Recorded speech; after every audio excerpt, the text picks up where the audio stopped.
अरे शक्ति पुत्र उर्फ रामवरण शुक्ला जी, आपके अंदर दम है तो श्री देवी जी को सर्वसृष्टि का रचयिता अपने सदग्रंथों से साबित करके दिखा दो। सिर्फ उवाबाई बकने से नहीं होता, हवा में तीर मारने से नहीं होता।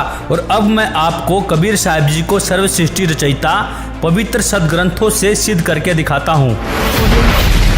नमस्कार दोस्तों, सच बनाम झूठ प्रोग्राम में आपका स्वागत है। दोस्तों, आज हम आपके सामने एक ऐसे बाबा की सच्चाई से रूबरू करवाएंगे जो सदग्रंथों की ABCD तक नहीं जानता है, जो अपने आप को शक्ति पुत्र कहलवाता है और देवी को सृष्टि रचयिता बताता है और कबीर साहब को एक साधारण संत कहता है, जबकि हमारे पवित्र सदग्रंथों में देवी का रचयिता होने का कहीं भी प्रमाण नहीं मिलता है। आज हम इस बात पर विवेचन करेंगे जिससे हमें सही ज्ञान और पूर्ण परमेश्वर की वास्तविकता का पता लगेगा।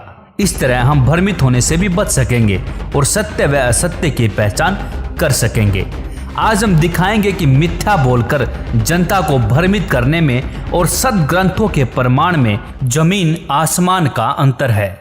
अनेकों लोग पड़े हुए हैं जो आज कबीर जैसे संत को अनेकों लोगों का मालिक बताते हैं। हर संतों का सम्मान होना चाहिए, मैं कबीर का भी सम्मान करता हूं, मगर एक संत के रूप में, एक साधक के रूप में, मगर उसे इतना बड़ा साबित कर दिया जाए, ऐसी स्थिति पैदा कर दी जाए कि वो सभी लोगों का मालिक है। सभी लोगों की मालिक वह माता आदि शक्ति जगत जननी जगदम्बा है, जो अजर अमर अविनाशी है। अरे हमारे ऋषियों मुनियों ने जो अनंत लोगों की रचना करने की सामर्थ्य रखते थे, नए स्वर्ग की रचना करने की सामर्थ्य रखते थे। अरे बाबा जी जरा ठहरो, अभी प्रमाणित करते हैं सभी लोगों का मालिक कौन है। वाक शक्ति जिनमें थी, अलौकिक क्षमताएं जिनमें थी, जो एक लोक से दूसरे लोक में सशरीर विचरण करते थे, उन्होंने भी अपने आप को कभी सर्वशक्तिमान सत्ता नहीं कहा।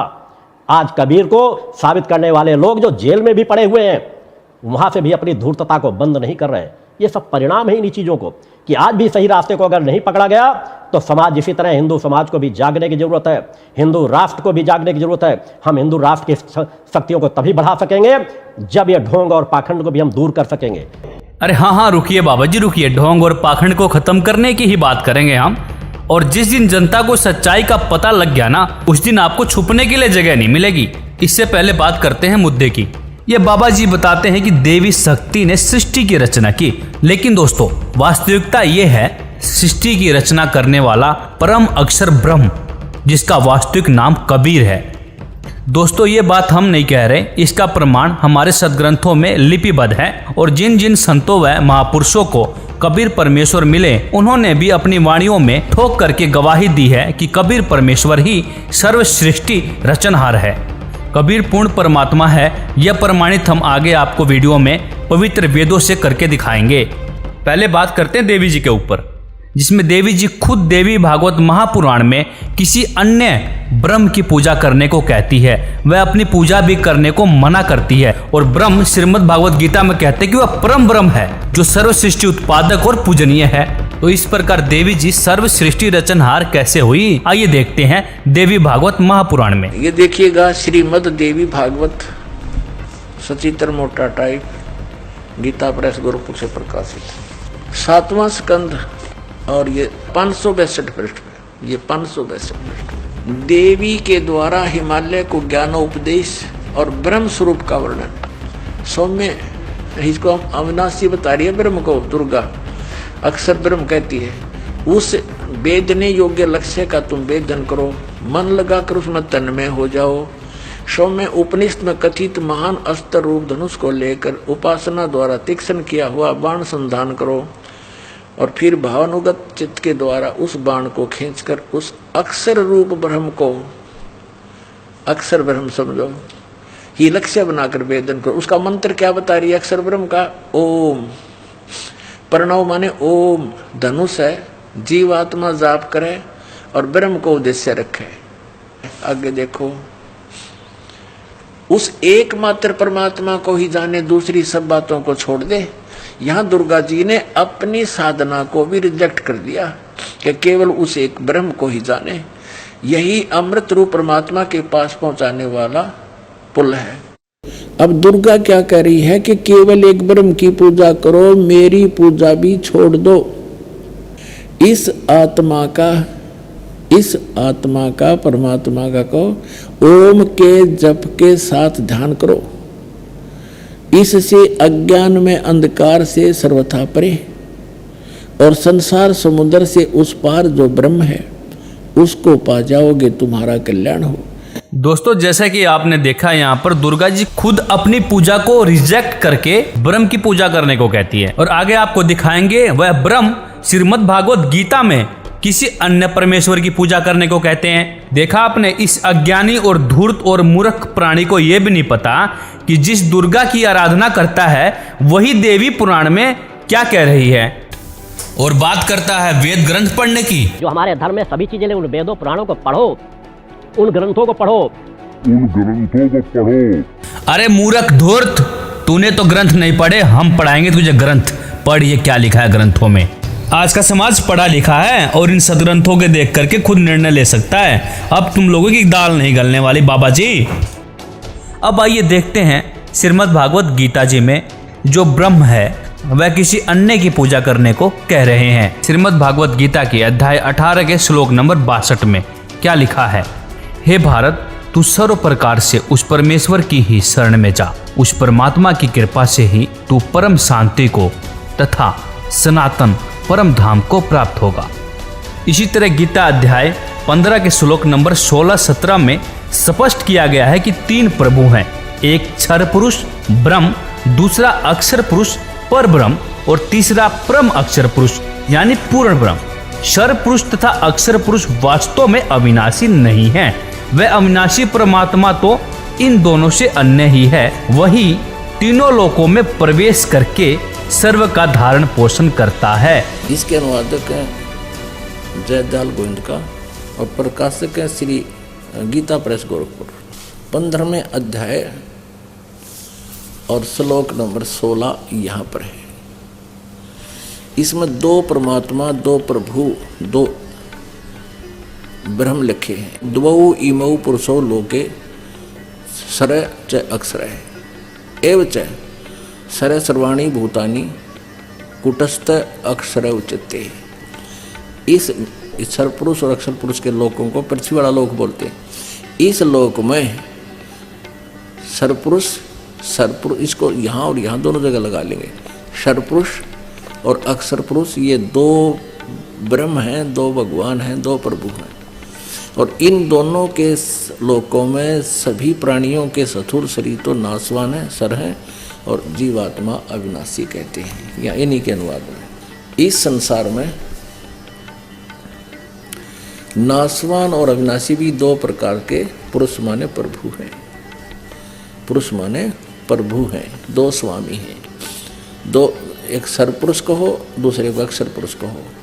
इन्होंने अविनाशी पुरुष लिख दिया अक्षर पुरुष को, और सर पुरुष को नाशवान कर दिया। नाशवान ये भी अविनाशी, ये भी नाशवान ही है, लेकिन इसको कैसे सिद्ध करेंगे आगे बताएंगे।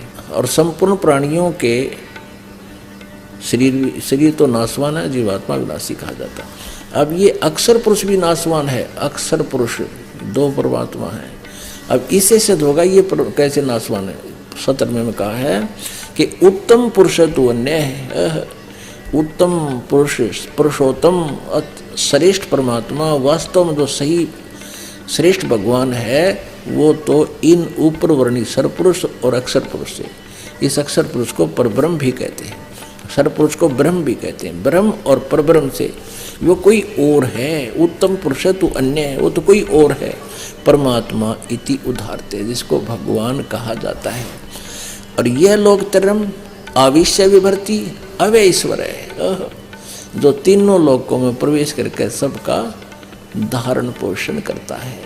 वो है अविनाशी परमात्मा, अविनाशी परम अक्षर ब्रह्म। वो परम अक्षर ब्रह्म है। 8वां अध्याय अर्जुन ने पूछा प्रथम उसमें, किम तत्ब्रह्म किम अध्यात्म। हे परमात्मा, तत्ब्रह्म क्या है, तत्ब्रह्म क्या है, वह ब्रह्म क्या है। इसका उत्तर उसने 3रे मंत्र में दिया है, 8वें अध्याय के ही। वह परम अक्षर ब्रह्म है। एक सरब्रह्म, एक अक्षर ब्रह्म, ये परम अक्षर ब्रह्म है। अभी देखिएगा 15वें अध्याय का गीता अध्याय नंबर 15 और श्लोक नंबर ये है 4 है। उसके पश्चात उस परम पद रूप परमेश्वर को भली भांति खोजना चाहिए। जिसमें गए हुए पुरुष यानी साधक फिर लौटकर संसार में नहीं आते, और जिस परमेश्वर से पुरातन संसार वर्ष की प्रवृत्ति विस्तार को प्राप्त हुई है, उसी आदि पुरुष नारायण की मैं शरण हूँ, इस प्रकार दृढ़ निश्चय करके उस परमेश्वर का मनन और निधि ध्यान करना चाहिए। इससे सिद्ध हुआ कि सृष्टि का रचयिता अन्य कोई पुरुष परमेश्वर है, ना कि देवी जी। देवी जी का तो हमारे सदग्रंथों में सृष्टि रचयिता होने का कहीं प्रमाण ही नहीं मिलता है। यहाँ पर तो परम अक्षर पुरुष को कहा गया है, ना कि देवी जी को। दोस्तों, जैसे कि आपने देखा, देवी जी ब्रह्म की पूजा करने को कहती है। फिर गीता जी 18:62 में आपने देखा कि जो ब्रह्म है वह किसी अन्य परमेश्वर की शरण में जाकर पूजा करने को कहते हैं। तो आइए वेदों से प्रमाणित करते हैं कि वह परमेश्वर कौन है जिसने सृष्टि की रचना करी, जो पूजा के योग्य है, और उस परमेश्वर का क्या नाम है और वह कहाँ रहता है, और किस प्रकार से इस धरा पर आकर के अच्छी आत्माओं या दृढ़ भक्तों को मिलता है। तो आइए सबसे पहले आपको कबीर साहब का सृष्टि रचयिता होने का प्रमाण अथर्ववेद कांड नंबर 4 अनुवाक नंबर 1 के मंत्र नंबर 7 में दिखाते हैं। जो अचल अर्थात अविनाशी जगत पिता, भक्तों का वास्तविक साथी अर्थात आत्मा का आधार, सबसे बड़ा स्वामी ज्ञान दाता जगत गुरु तथा विनम्र पुजारी अर्थात विधिवत साधक को सुरक्षा के साथ जो सतलोक जा चुके हैं, उनको सतलोक ले जाने वाला, सर्व ब्रह्मांडों को रचने वाला, काल की तरह धोखा ना देने वाला अर्थात सभी गुणों वाला, ज्यों का त्यों अर्थात कबीर देव है। भावार्थ, जिस परमेश्वर के विषय में कहा जाता है कि तमेव माता च पिता तमेव, तमेव बंधु च सखा तमेव, तमेव विद्या च द्रविणम तमेव, तमेव सर्वम मम देव देव, वह जो अविनाशी सर्व का माता पिता तथा भाई व सखा व जगत गुरु रूप में सर्व को सत्य भक्ति प्रदान करके सतलोक ले जाने वाला, काल की तरह धोखा न देने वाला, सर्व ब्रह्मांडों की रचना करने वाला कबीर देव, कबीर परमेश्वर है। अब आपको यजुर्वेद अध्याय 29 का मंत्र नंबर 25 दिखाते हैं। आज अर्थात वर्तमान में शरीर रूप महल में दुराचार पूर्वक झूठे पूजा में लीन मननशील व्यक्तियों को लगाई हुई आग अर्थात शास्त्र विधि रहित वर्तमान पूजा जो हानिकारक होती है, अग्नि जलाकर भस्म कर देती है। ऐसे साधक का जीवन शास्त्र विरुद्ध साधना नष्ट कर देती है। उसके स्थान पर देवताओं के देवता पूर्ण परमात्मा सत्य पुरुष की वास्तविक पूजा है। दयालु जीव का वास्तविक साथी एवं पूर्ण परमात्मा के स्वस्थ ज्ञान अर्थात यथार्थ भक्ति को संदेश वाहक रूप में लेकर आने वाला तथा बोध कराने वाला आप कबीर देव अर्थात कबीर परमात्मा ही हैं।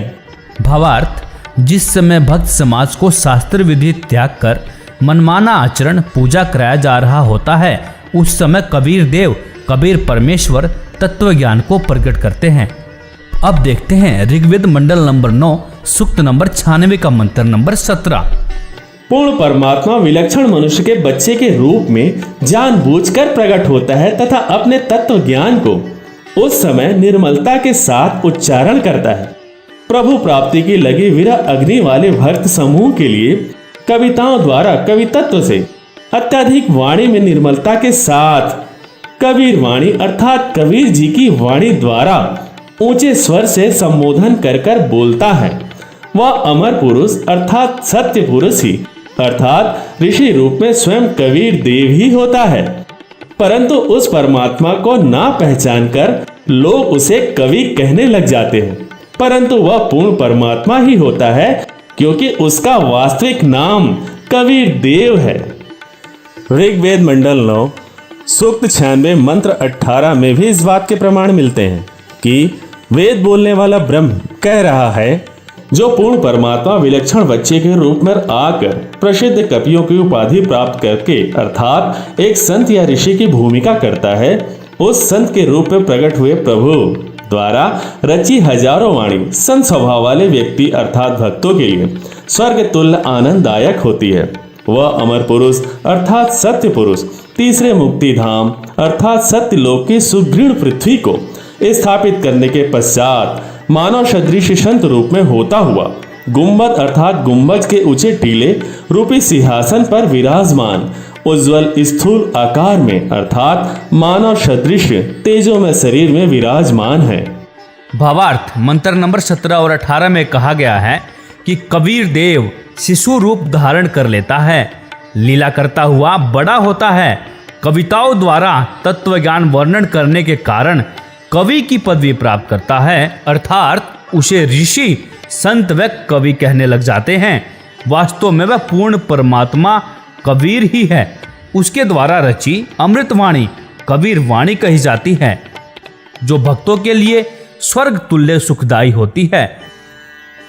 आइए अब देखते हैं सामवेद अध्याय 4 के खंड 25 के श्लोक 8 के शब्दार्थ को।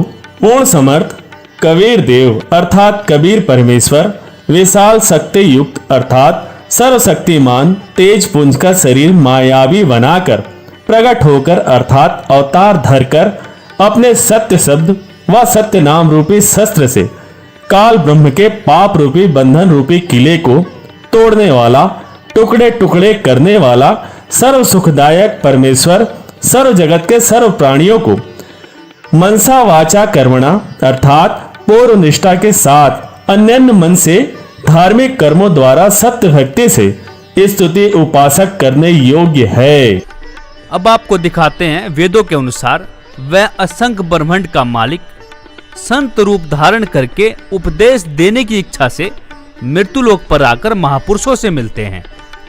ऋग्वेद मंडल 9 सूक्त 82 मंत्र 1 और 2 का भावार्थ है कि जो सर्वोत्पादक प्रभु प्रकाश स्वरूप सद्गुणों की वृष्टि करने वाला, पापों का हरण करने वाला, वह राजा के समान दर्शनीय है और वह पृथ्वी आदि लोक लोकांतरों के चारों ओर शब्दमान हो रहा है। वह वर्णीय पुरुष को जो दृढ़ भक्त हैं उनको पवित्र करता हुआ प्राप्त होता है। जिस प्रकार विद्युत स्नेह वाले स्थानों को आधार बनाकर प्राप्त होती है, उसी प्रकार उक्त गुणों वाले परमात्मा ने इस ब्रह्मांड को उत्पन्न किया है। हे परमात्मा, उपदेश करने की इच्छा से आप महापुरुषों को प्राप्त होते हैं और आप अत्यंत गतिशील पदार्थ के समान हमारे आध्यात्मिक यज्ञ को प्राप्त होते हैं। आप सर्वज्ञ हैं, शुद्ध स्वरूप हैं। हमारे पापों को दूर करके हे सोम आप हमको सुख दें और प्रेम भाव को उत्पन्न करते हुए पवित्रता को उत्पन्न करें। ऋग्वेद मंडल 9 सूक्त 86 मंत्र 26 में भी स्पष्ट उल्लेख है। आप देखेंगे यहाँ भी इसी बात का प्रमाण है कि यज्ञ करने वाले यजमानों के लिए परमात्मा सभी रास्तों को सुगम करता हुआ उनके विघ्नों को मर्दन करता है और उनको पवित्र करता हुआ अपने रूप को सरल करता हुआ वह कांतिमय परमात्मा कबीर देव विद्युत के समान क्रीड़ा करता हुआ वर्णीय पुरुष को प्राप्त होता है। यहाँ एक विशेष बात ध्यान देने योग्य है कि कांतिमय परमात्मा कबीर है। कवि का अर्थ यहाँ सर्वज्ञ किया गया है। आप खुद समझदार हैं। मूल संस्कृत में साफ लिखा हुआ है कबीर, और कवि का अर्थ सर्वज्ञ हो ही नहीं सकता। हम सभी पढ़े लिखे हैं और हम सब जानते हैं कि अंग्रेजी से हिंदी बनाते समय किसी व्यक्ति के नाम का अर्थ नहीं किया जाता। उसी प्रकार सभी धर्म ग्रंथों में जहाँ भी कबीर, कबीर देव, कबीरन आदि नामों का अर्थ नहीं करना चाहिए। परमेश्वर कबीर साहब जी ने कहा था कि हम ही अलख अल्लाह हैं, कुतुब गौस और पीर, मैं हूँ खालिक धनी, मेरा नाम कबीर। ये स्वामी सृष्टा में सृष्टि हमरे तीर, दास गरीब अधर बसूं, अविगत सत्य कबीर। सतयुग में सतसुग्रत कह टेरा, त्रेता नाम मुनिंदर मेरा, द्वापर में करुणा में कहाया, कलयुग नाम कबीर धराया। 16 शंख पर हमरा तकिया, गगन मंडल के जिंदा, हुक्म हिसाबी हम चले आए, काटन यम के फंदा। पवित्र वेदों के अनुसार कबीर परमेश्वर जिन महापुरुषों से आकर मिले हैं, अब उन महापुरुषों की अमृत वाणियों से रूबरू करवाते हैं, जिन्होंने कबीर साहब को सर्वसृष्टि रचनहार बताया है। उनमें से हैं संत गरीबदास जी छुड़ानी हरियाणा वाले, सिख समाज के महान गुरु नानक देव जी, संत दादू जी, संत रविदास जी, संत धनी धर्मदास जी, संत मुलुकदास जी और संत घीसादास जी, संत नाभादास जी। संत गरीबदास जी ने कहा है, अनंत कोटि ब्रह्मंड का एक रति नहीं भार, सतगुरु पुरुष कबीर हैं कुल के सिरजनहार। हम सुल्तानी नानक तारे, दादू को उपदेश दिया, जाति जुलाहा भेद न पाया, काशी माहे कबीर हुआ। संत नानक देव जी ने कहा है कि खालक आदम सिरजियां, आलम बड़ा कबीर, कायम दायम कुदरती, सिर पीरा दे पीर, सजदे करे खुदाई नू, आलम बड़ा कबीर। फाई सूरत मलुक की वेश, ऊ ठगवाड़ा ठगी देश, खरा सियाणा बहुता भार, धानक रूप रहा करतार। फिर संत दादू जी ने कहा है कि जिन मोको निज नाम दिया, सोई सतगुरु हमार, दादू दूसरा कोई नहीं, कबीर सिरजनहार। अर्थात कबीर साहिब जी ही सृष्टि के रचयिता, सिरजन रचना करने वाले हैं। फिर नाभादास जी लिखते हैं कि वाणी अरबों खरबों हैं, ग्रंथ कोटि हजार, कर्ता पुरुष कबीर हैं, रहे नाभे विचार। फिर संत रविदास जी कहते हैं साहेब कबीर समर्थ है, आदि अंत सर्वकाल, ज्ञान गम्य से दे दिया, कह रहदास दयाल। फिर मुलुकदास जी ने कहा है कि जपोरे मन साहिब नाम कबीर, जपोरे मन परमेश्वर नाम कबीर। चार दाग से सतगुरु न्यारा, अजरो अमर शरीर, दास मलूक सलूक कहते हैं, खोजो खसम कबीर। फिर धर्मदास जी ने कहा है कि आज मोहे दर्शन दियो जी कबीर, सत्यलोक से चलकर आए, काटन जम की जंजीर, हिंदू के तुम देव कहाए, मुसलमान के पीर। धर्मदास की अर्ज गोसाई, बेड़ा लगाइयो पर लितीर। दोस्तों, जैसा कि आपने देखा, विश्वसनीय चारों वेद व महापुरुषों की वाणियों में कबीर परमेश्वर जी को ही संपूर्ण सृष्टि रचनहार बताया गया है, और श्री देवी जी को हमारे सदग्रंथों में ना ही संपूर्ण सृष्टि रचनहार और ना ही पूजा के योग्य बताया गया है। इति सिद्धम, कबीर परमेश्वर ही संपूर्ण सृष्टि रचनहार और पूजा के योग्य हैं।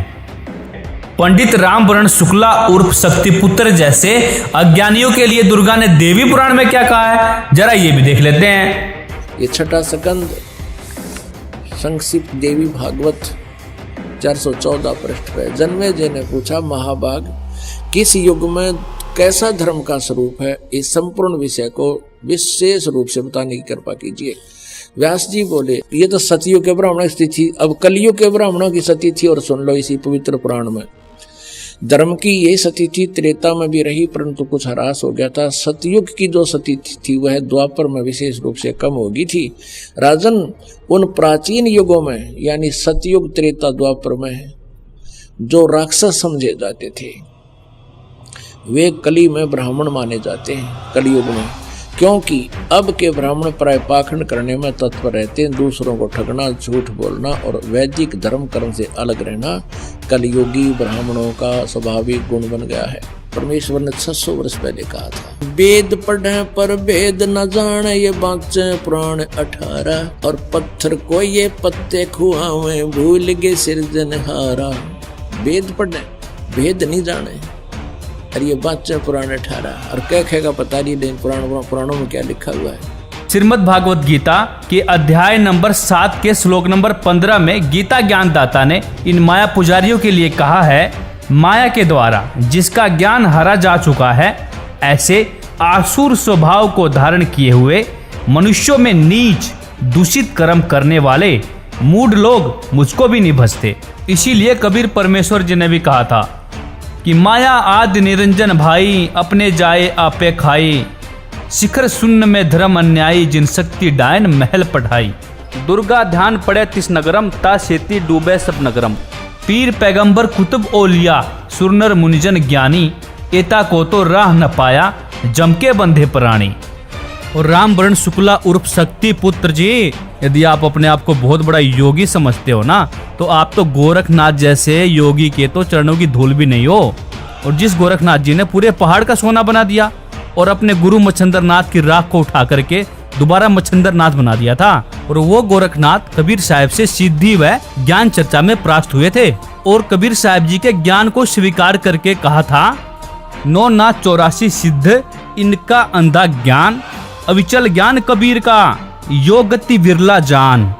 और शक्ति पुत्र जी, आप क्या सोचते हो अपने आप को, आपसे बड़े बड़े होके जा लिए। चलो माना आपने योग साधना करके कुछ शक्तियां भी प्राप्त कर ली, तो मैं आपसे पूछना चाहता हूँ, क्या आप इन शक्तियों से अपने अनुयायियों को मोक्ष दिला सकते हो? और रही बात योग साधना की, तो शंकर भगवान ने भी इंद्रियों को जीतने के लिए 88,000 वर्ष योग साधना की और भगवान विष्णु के मोहनी स्त्री रूप को देखकर विफल रहे।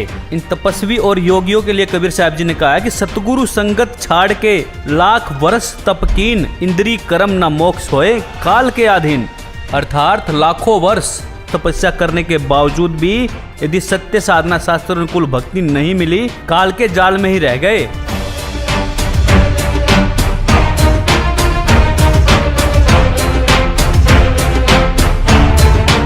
कबीर साहब जी कहते कि वेद मेरा भेद है, मैं मिलूं वेदों में नाही, जौन वेद से मैं मिलूं वो वेद जानते नाही। अर्थात मेरी महिमा का वर्णन चारों वेदों में है, लेकिन मुझे प्राप्त करने की विधि इन वेदों में नहीं है। इसलिए वेदों के अंत में भी लिखा है कि ना इति ना इति, अर्थात ये ज्ञान भी पूर्ण नहीं है। इसके लिए किसी तत्वदर्शी संत की खोज करो, वो आपको परमेश्वर प्राप्ति की सही विधि बताएंगे। और जो आज के समय में सही शास्त्र अनुकूल साधना सिर्फ और सिर्फ तत्वदर्शी संत रामपाल जी के पास ही है। तो दोस्तों, कोई समझाए, कोई दिखाए इस बाबा जी को कि हमारे सदग्रंथ क्या कह रहे हैं। क्यों भोली जनता को पीछे लगा करके गुमराह कर रहे हो, इनके अनमोल जीवन के साथ खिलवाड़ कर रहे हो। अरे ऐसे गुरुओं के बारे में तो संत कबीर जी कहते हैं कि झूठे गुरु को लिखकर लावे, घर से काट घसीटे, और इनके पीटे पाप नहीं रे, इनको निश्चय पीटे।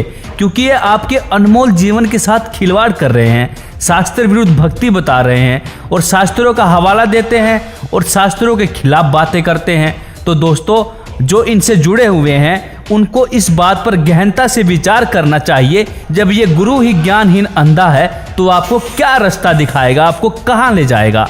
धन्यवाद। इस पे आपकी क्या राय है? अपनी राय अवश्य दें। वीडियो अच्छी लगी हो तो लाइक, कमेंट और शेयर जरूर करें और चैनल को सब्सक्राइब करना ना भूलें।